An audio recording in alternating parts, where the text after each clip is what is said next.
नमस्कार दर्शकों, दूरदर्शन के निवेश कार्यक्रम में मैं अतुल दुबे आपका स्वागत करता हूं। जैसा कि दर्शकों आप जानते हो कि पूरे वर्ष में हम जो है हमेशा फाइनेंशियल प्लानिंग को लेकर के बहुत ही ज़्यादा स्ट्रेस में रहते हैं और ख़ासकर तब जब ग्लोबल सिचुएशन बिल्कुल अनसर्टेन हो और किसी को ये ना पता चल पा रहा हो कि अब आगे हमें करना क्या है। ऐसी परिस्थिति में हमारे बीच उपस्थित हुए हैं अन्वेश पांडे जी, जो आपके इस तरह की समस्याओं का समाधान लेकर आए हैं। तो अन्वेश जी, कार्यक्रम में आपका बहुत बहुत स्वागत है। साथ में दर्शकों आप हमारे लैंडलाइन नंबर 0755260049 को नोट कर लें और टोल फ्री नंबर है हमारा 075526603232। इन नंबरों से संपर्क करके आप हमसे सीधे प्रश्न पूछ सकते हैं और हमारे एक्सपर्ट इसका आंसर देंगे आपको।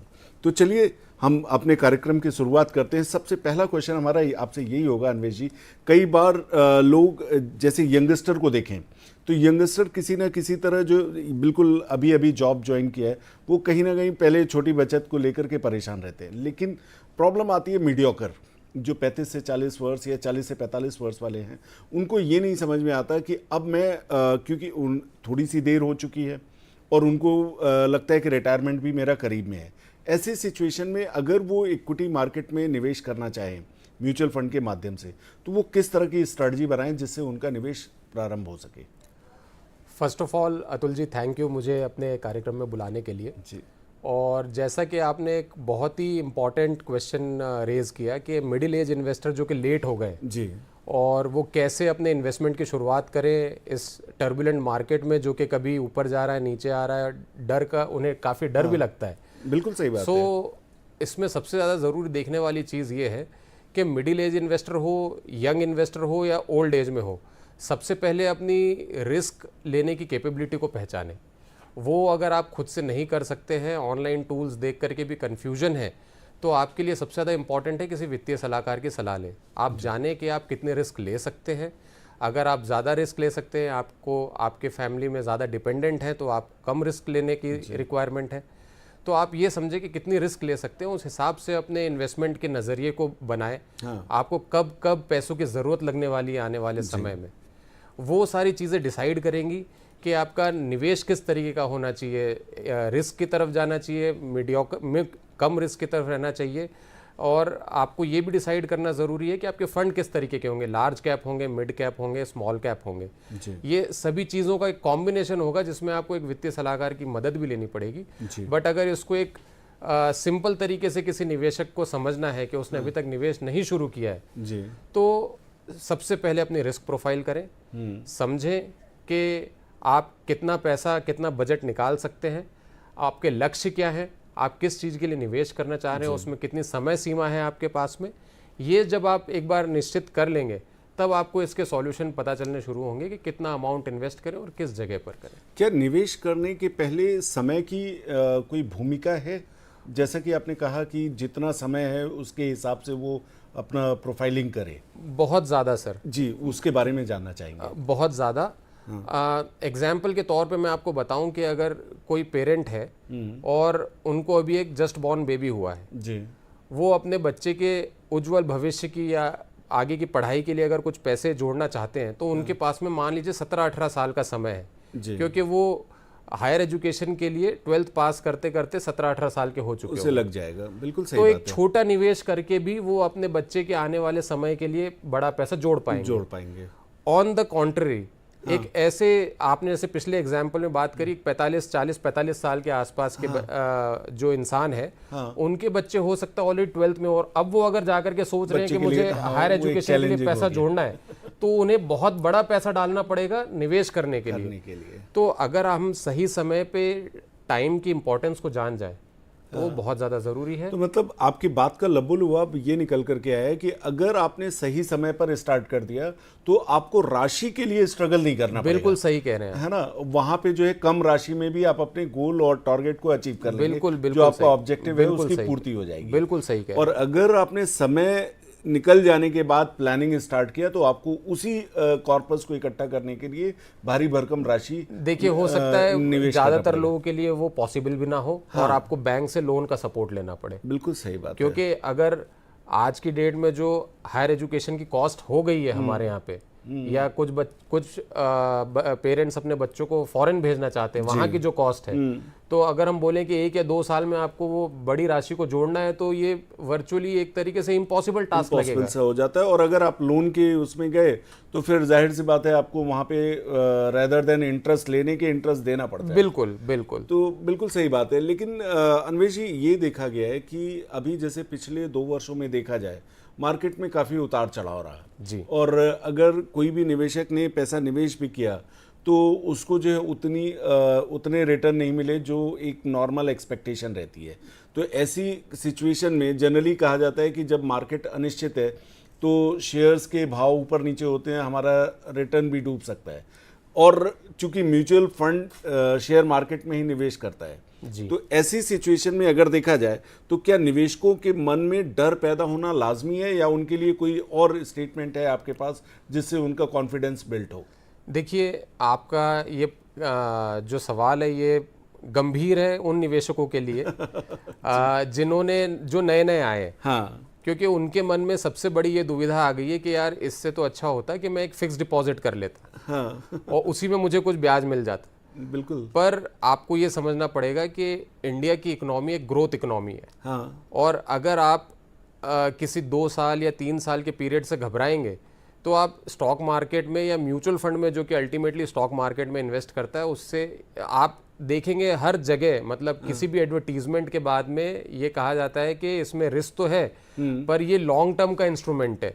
लॉन्ग टर्म की डेफिनेशन ही 3 से 5 साल कम से कम है। आजकल पब्लिक को ऐसा लगने लगा है कि हमने अभी पैसा डाला और शॉर्ट टर्म में हमारा कुछ रिटर्न बन जाए, बिल्कुल सही बात। जो कि एक गलत धारणा है। हाँ, आपको ये समझना पड़ेगा कि कोई भी बिजनेसमैन, आज जो भी कंपनीज हैं जिनमें के इन्वेस्टमेंट किया जाता है, वो अपने पैसे को डिप्लॉय करती हैं, मैन पावर लगाती हैं, प्रोडक्ट सर्विसेज बनाती हैं।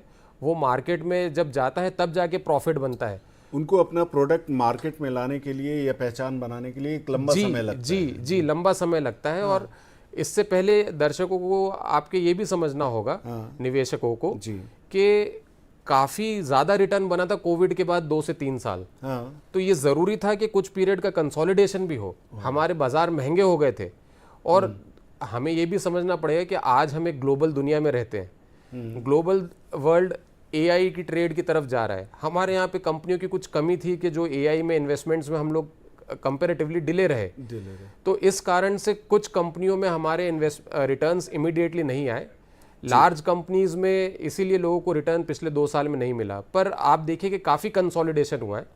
आने वाले समय में लोगों को अगले 1, 2 साल, 3 साल में काफ़ी बेहतर रिटर्न करने की उम्मीद रखनी चाहिए, क्योंकि एक निवेशक ये भी गलती करता है कि जब वो ज़्यादा रिटर्न देखता है तब आता है। जी, हम उस पर चर्चा करेंगे। हमसे एक दर्शक जुड़ चुके हैं। जी, आप अपना प्रश्न पूछिए।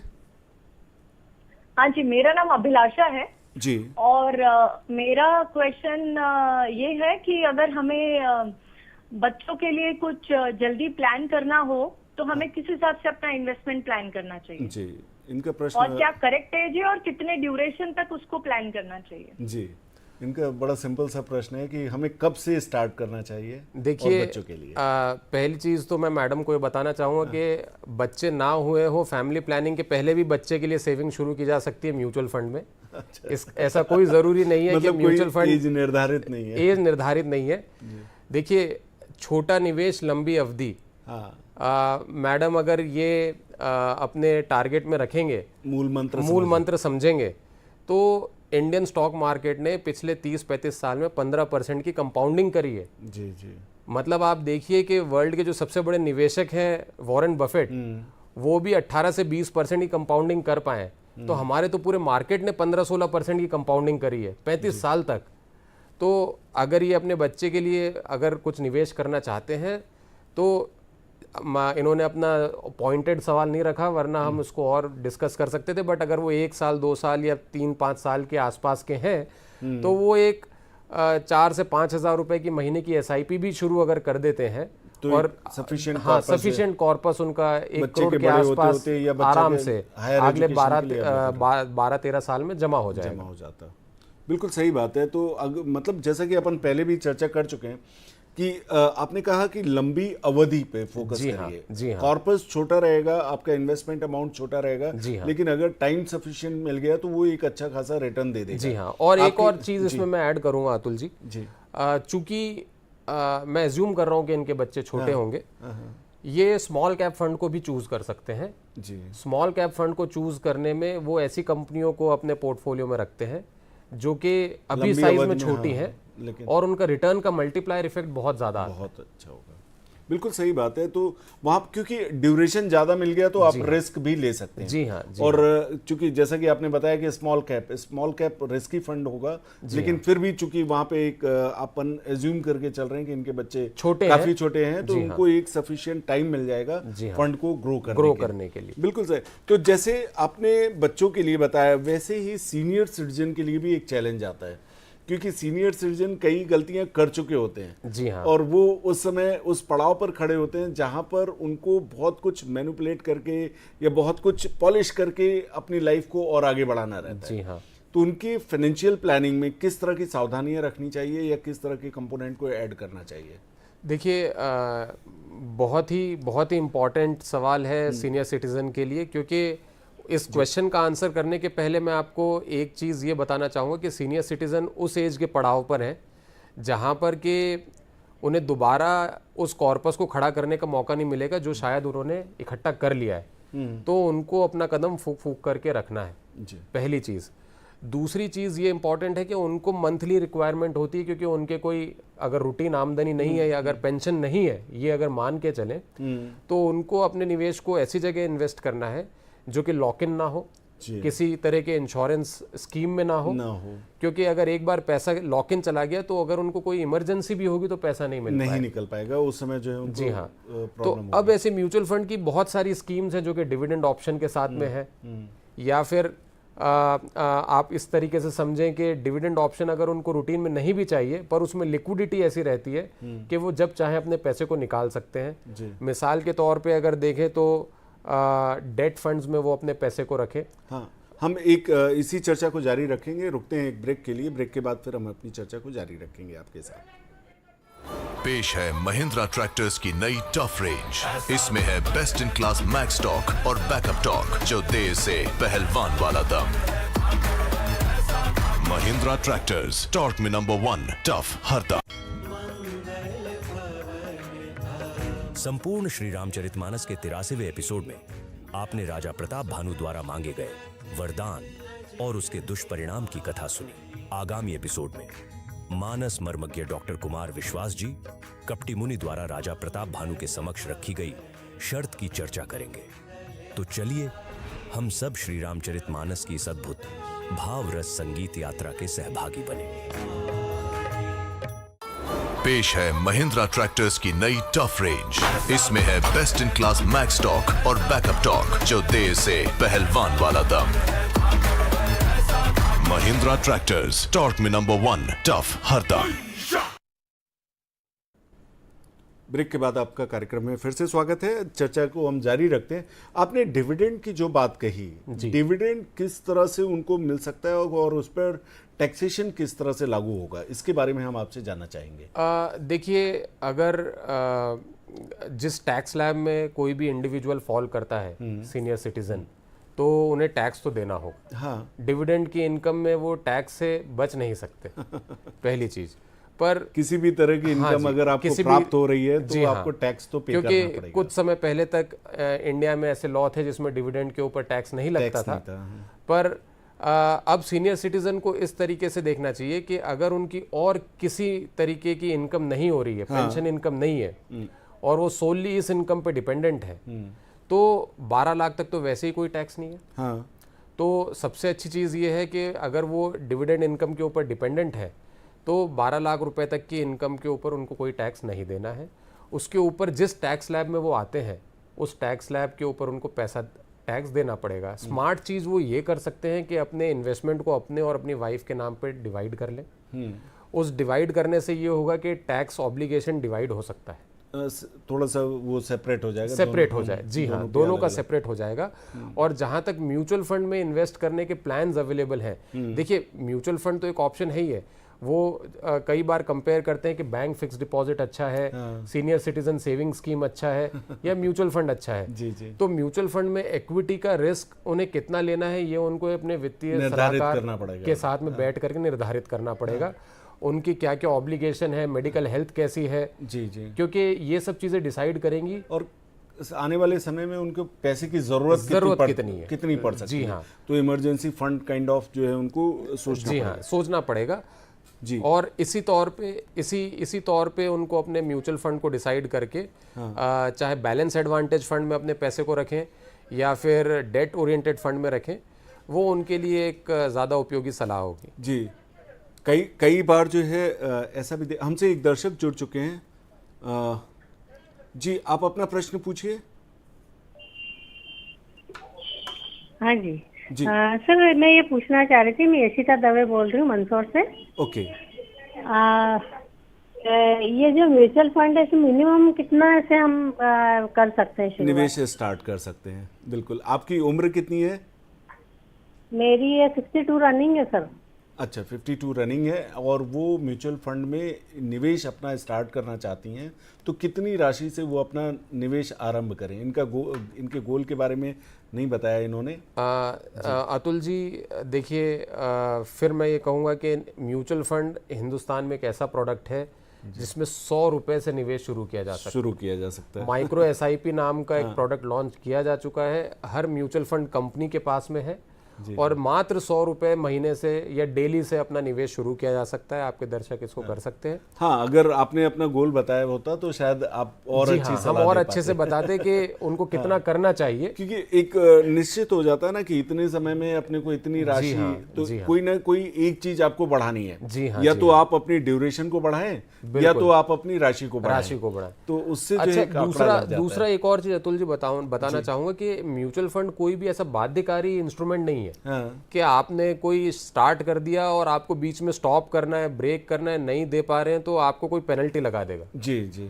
आप इसको बीच में पॉज कर सकते हैं, रोक सकते हैं, बीच में आपको रिक्वायरमेंट आए तो पैसे को निकाल सकते हैं। हाँ। तो जो आपके दर्शक का सवाल था, ये मात्र 100 रुपए से शुरू कर सकते हैं, चाहे डेली करना चाहे, मंथली करना चाहे, वो अपनी सुविधा के हिसाब से सुविधा से देख सकते हैं। बिल्कुल सही बात है। अच्छा, अभी आपने एक पॉज करने की बात कही जी, तो किस तरह से कोई निवेशक, जैसे मैं कहता हूं कि उसने मान लीजिए मंथली इन्वेस्टमेंट अपना आरंभ किया जी, और कुछ फाइनेंशियल क्राइसिस या क्रंचेस आने की वजह से वो आगे की SIP को कंटिन्यू नहीं कर पा रहा है, तो वो किस तरीके से सावधानी लेकर के उन्हें पॉज करे, या क्या आपका सलाह होगा, कैसे पॉज करें?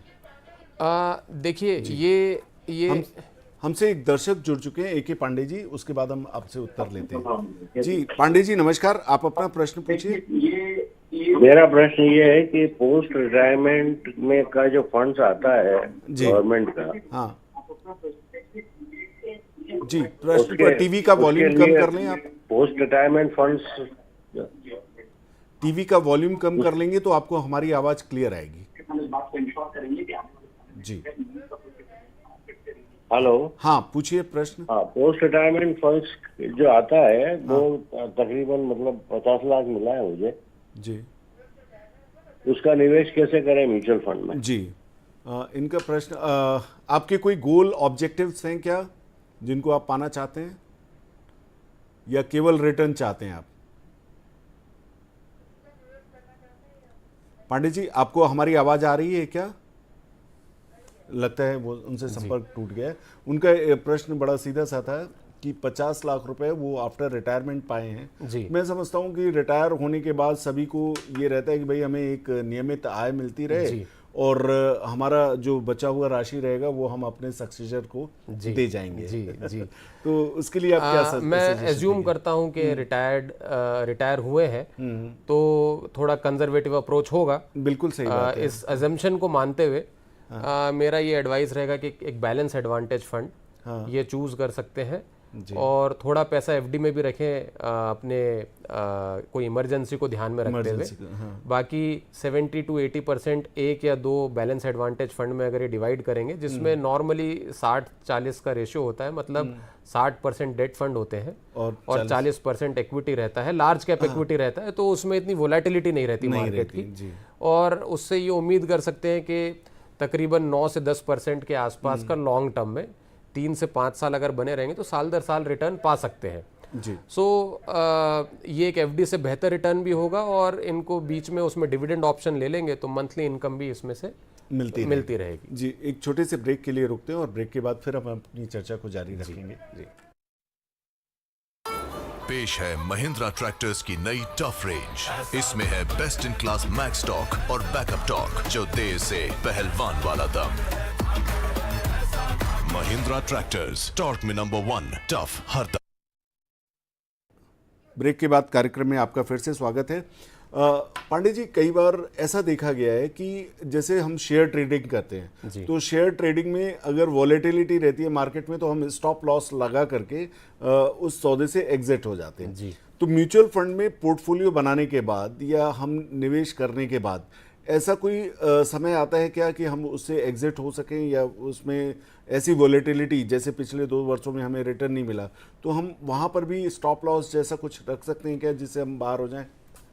देखिए ये रणनीति खराब होगी कि हम स्टॉप लॉस म्यूचुअल फंड में लगाएं जी। हम डाइवर्सिफाई करें अपने पैसे को। ओके। अगर हम डाइवर्सिफिकेशन के मॉडल को फॉलो करेंगे कि कुछ पैसा हम गोल्ड में रखें, कुछ एफडी में रखें, कुछ म्यूचुअल फंड में रखें, कुछ शेयर्स में रखें जी। और अपने फाइनेंशियल गोल्स को पहचाने। अगर मेरे गोल्स मान लीजिए आज से 15 साल बाद हैं तो मैं 12-13 साल के बाद में ये सोचूंगा कि अब मुझे सेफ्टी की तरफ जाना चाहिए जी। ऐसा ना हो कि 14वें साल में या 15वें साल में मेरा पैसा एकदम से नीचे आ जाए मार्केट की किसी जियोपॉलिटिकल इशू के कारण या मार्केट में सडन कोई गिरावट आए, कोई भी इशू हो उसके कारण तो मेरे पैसा नीचे आ जाए। चूंकि मुझे 15वें साल में एग्जाम्पल के तौर पे रिक्वायरमेंट है उस पैसे की, तो हमें इस चीज़ का ध्यान रखना होगा कि हम मार्केट में जो चीज़ हो रहा है उससे हर दिन उसको नापने के बजाय या उसके हिसाब से अपनी रणनीति बदलने के बजाय हम अपने गोल्स पे फोकस करें। तो जी, मुख्य बात आपसे निकल करके ये आ रही है कि मार्केट में बने रहना ही अक्लमंदी है। जी हाँ। मार्केट से बाहर नहीं जा रहा है। Time spend in market is most important thing rather than timing the market. जी, हमसे एक कॉलर जुड़ चुके हैं। जी, आप अपना प्रश्न पूछिए। हेलो। हाँ जी, माय नेम इज गरिमा और मेरा अभी मैं 23 इयर्स ओल्ड हूँ और मैं बस इतना क्वेश्चन पूछना चाह रही थी कि आजकल मार्केट में कितने सारे म्यूचुअल फंड्स अवेलेबल हैं। तो मेरे अकॉर्डिंग आपको क्या सजेशन लगता है मुझे देना चाहिए कि किस फंड में मुझे इन्वेस्ट करना चाहिए? जी, क्योंकि अभी आप काफ़ी यंग हैं और आप जो है लंबे समय तक निवेशित रहना चाहते हैं तो इनको आप किस तरह से जो है पोर्टफोलियो बनाने की सलाह देंगे? देखिए, जो यंग इन्वेस्टर्स हैं बहुत ज़्यादा ऑनलाइन खुद भी सर्च करते हैं और डेटा ड्रिवन कॉल्स लेते हैं कि कहाँ इन्वेस्ट करना है। मेरी एक सबसे बड़ी सलाह गरिमा जी को होगी कि ये अपने पोर्टफोलियो को रिस्ट्रिक्ट करें 4 से 5 फंड में। पहली चीज़, इनके बहुत ज़्यादा इतना डाइवर्सिफाई ना कर दें कि इन्होंने 10, 15, 20 फंड इकट्ठे कर लिए। पहली चीज़ ये। अब 4 से 5 फंड में इन्हें क्या लेना चाहिए? एक स्मॉल कैप, एक फ्लेक्सी कैप फंड, एक लार्ज कैप फंड, एक गोल्ड फंड और एक थीमेटिक फंड ये ले सकते हैं। ये पूरे मार्केट के गैलेक्सी को कवर कर लेगा। ये ज़रूर है कि ये सही लार्ज कैप, सही फ्लेक्सी कैप या सही स्मॉल कैप ले रहे हैं कि नहीं ले रहे हैं या उसके क्या पैरामीटर है, वो उनका एक्सपेंस रेशियो कम है कि नहीं है, वो कितना फंड खर्चा कर रहा है फंड को मैनेजमेंट करने के लिए। और इन सब चीजों के लिए जैसा आपने स्टार्टिंग में भी कहा था कि आप अपने एक सलाहकार जी हाँ वित्तीय सलाहकार से संपर्क करें। लेकिन अलोकेशन उसी तरह से करें जैसा आपने बताया कि small cap, large cap, multi cap और एक थीमेटिक और एक गोल्ड फंड में रखेंगे तो एक काफी बेहतरीन बैलेंस इनका पोर्टफोलियो बनेगा। लंबी अवधि में इस पोर्टफोलियो को मेंटेन करें। अगर ये 10-15 साल, चूंकि सिर्फ 23 साल की हैं, अगर 10 साल 15 साल इन्होंने बनाया इस पोर्टफोलियो को तो एक अच्छा तो ये अपने रिटायरमेंट में मतलब 35 से 40 के बीच में अपने रिटायरमेंट को प्लान कर सकती है। अब यहाँ पर अन्वेष जी, ये देखा गया है कि बच्चे बड़े कंफ्यूज होते हैं कि अपने इनकम का कितना प्रतिशत वो जो है निवेश करें। जी, कई बार देखा गया है कि बच्चों को ये गोल तो पता, ये मतलब बिल्कुल क्रिस्टल क्लियर हो गया कि मुझे निवेश करना है और एक लंबे समय तक के लिए करना है, लेकिन उनको ये नहीं पता रहता है कि मुझे कितनी राशि बचत करनी है और उसका कितना % मुझे निवेश करना है। उसके लिए आप क्या कहेंगे? देखिए मैं ये इसका कोई स्टैंडर्ड फॉर्मूला तो है नहीं अतुल हाँ जी, बिल्कुल सही बात है। पर मैं ये कहूँगा कि मान लीजिए अगर आप 100 रुपये कमा रहे हैं, कोशिश करें 15 से 20 रुपये पहले निवेश कर दें। हाँ ऐसा ना करें कि पहले खर्चा करें, उसके बाद में जो बचेगा वो इन्वेस्ट करें। इन्वेस्ट करें, ये आप ये समझ लें कि आप 100 रुपये नहीं कमा रहे हैं, आप 85 या 80 रुपये ही कमा रहे हैं। उसके बाद में आप अपने खर्चों को करें। बिल्कुल सही। देखिए अगर 15 से 20% आपने बचत कर ली अपने मासिक आय की, तो ये जो कंपाउंडिंग आपके लिए क्रिएट करेगा, आप सपने में भी नहीं सोच सकते। जो आप अगले 10-15 साल में अपनी एक्यूमुलेटेड सैलरी से कमाएंगे, उससे ज्यादा ये पैसा बन यहाँ पे कॉर्पस। और जब एक बार कॉर्पस बन चुका होता है, उसके बाद देखा गया है कि उसकी ग्रोथ बड़ी अच्छी होती है। बिल्कुल होती है, क्योंकि मल्टीप्लाइंग फैक्टर आ जाता है। कई बार हम जो है स्टार्टिंग में देख करके हम कई बार रेस्टलेस होते हैं, कई बार हमारा पेशेंस लूज होता है, लेकिन जब हम अंत बिल्कुल उसके मैक्सिमम टाइम की तरफ देखते हैं तो वहाँ पे कॉर्पस बड़ी तेजी से बढ़ने लगता है। देखिए हम, अतुल जी आपने बहुत अच्छा कहा, मार्केट में लोग अट्रैक्ट होते हैं सक्सेस स्टोरी सुनकर। बिल्कुल सही बात है ना। और जब मार्केट में बुरा टाइम आता है तब वहाँ पे लोग लेने नहीं जाते। आप हमसे एक कॉलर जुड़ चुके हैं जी, उसके बाद आपका उत्तर लेते हैं जी। अभिनी जी अपना प्रश्न पूछिए, टीवी का वॉल्यूम कम करें। ओके, हेलो सर, मुझे क्वेश्चन पूछना था। मैं 35 इयर्स की हूँ। ओके, आप प्रश्न पूछिए। And I wanted to check like मुझे घर खरीदना है। ओके, तो क्या इन्वेस्टमेंट करना चाहिए, कितना करना चाहिए जी, आप प्लीज बताएं मुझे। बिल्कुल, बहुत वाजिब क्वेश्चन है, क्योंकि यंगस्टर का एक आकर्षण इधर भी रहता है कि जैसे वो अपनी लाइफ में स्टेबिलिटी पाते हैं तो वो रियल एस्टेट की तरफ आकर्षित होते हैं जी। तो इनका क्वेश्चन है कि अगर हम घर खरीदना चाहें तो मुझे कैसे आप सजेस्ट करेंगे? देखिए मैं आपके दर्शक को ये बताना चाहूँगा कि घर वैसे भी एक सेंस ऑफ सिक्योरिटी देता है, तो हर कोई आगे पीछे अपने जीवन में सोचता है कि वो वहाँ पे निवेश करे। और चूंकि ये सेंटिमेंटल एक इम्पॉर्टेंट चीज़ है हर किसी निवेशक के लिए भी या हर किसी इंडियन हाउस होल्ड के लिए, तो लोग काफ़ी इमोशनल होकर के डिसीजन लेते हैं। मेरा एडवाइस आपके दर्शक को ये रहेगा कि 10 से 15% अपनी पूंजी लगाएं। होम लोन लेने में बिल्कुल ना हिचकें जी। और जो आप अपनी सैलरी से बचत कर पाएंगे एक साथ पैसा देने के बजाय, उस पैसे की आप अपनी एसआईपी को कंटिन्यू करें। ईएमआई दें, ईएमआई देने में कोई तकलीफ नहीं है। बिल्कुल सही बात है। तो यहाँ पे कई बार मैंने देखा है कि इन्वेस्टर्स ये सोचने लगते हैं कि मैं लोन नहीं लूंगा, मैं किसी तरह की लायबिलिटी नहीं क्रिएट करूंगा।